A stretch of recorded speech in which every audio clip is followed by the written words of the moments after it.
Mandatory family leave veto. Okay. Okay. This is your lead, sir, so you're up first. I think I already hit this once. So, Yeah. the veto on the mandatory family leave. The first time it went through, okay, you tried, you went up against the wall. And when you said it's a wage tax, and Harrison Kensler, great guy, I've worked and talked with him a bunch this summer on the Mount Washington Valley Housing Coalition. He's doing some great work out there, and he's not running for re-election this time. But he got up onto the dais and stated, this isn't an income tax, it's a tax against your wages. Anything that takes the money out of your income is an income tax. So it's splitting hairs. When that went back the second time, because it was the same bill that went forward, it was going into certain death. And I think that was pushed heavily from, I don't know because I wasn't there, but you knew it was going to die.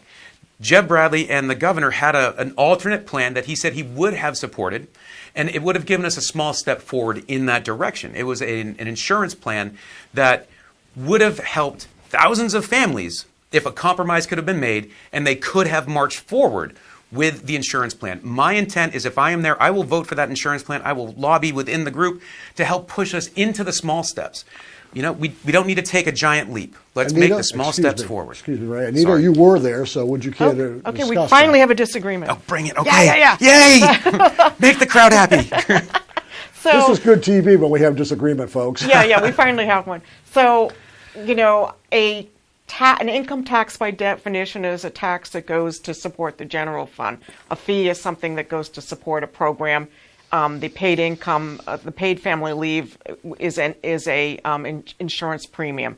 So I think it's a little bit, I think this has been something that's being said across the state. I think it's a little misleading to tell people that we're voting for an income tax. But if we're taking money out of somebody's wages, it is an income tax. If you were a wage worker and you're putting a tax on that wage worker's income, because it's all they get, then that is an income tax. We need to make sure that we don't, this is mincing words to achieve a political end.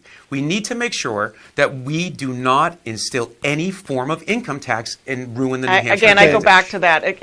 That is the definition I gave is a definition of an income tax and a fee. I don't want to cite Kellyanne Conley's alternative facts, but that's how it's defined. And I do want to talk, can I just talk about the governor's plan? You know, I think if you look at it, you think, well, that isn't maybe a bad idea as a starting point. But here was the problem with it. The insurance industry said it was unworkable because they could not figure out how to charge for it. They didn't know how many people would participate.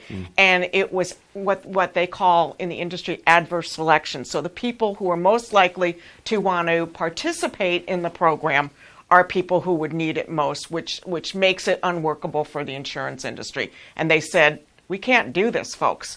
So I think that was the problem with it. But I think, you know, in general, if we could take some kind of baby step that would be workable, I'd be all for it. But that didn't seem to be the one that would work. But even if we had taken that baby, sorry, interrupt here for a second. One thing I would encourage everyone to remember.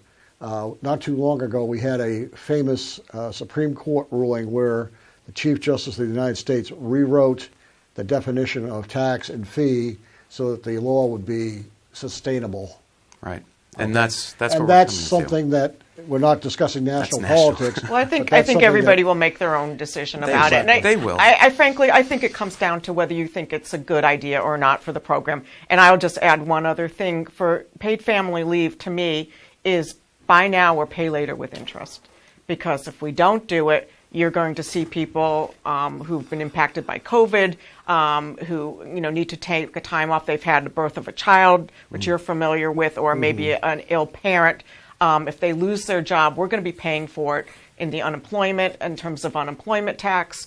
We're going to be paying for it. That's money that's not going back into the economy. So that's how I look at it. And I concur with her 100%, because if we had taken that baby step, thousands of people would have had that insurance that they have right now.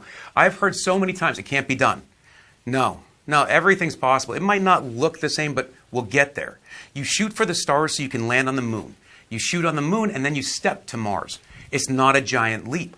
We do it in small incremental pieces. We should have gone forward with the secondary plan instead of pushing through a doomed piece of legislation. That was a mistake to vote for that twice.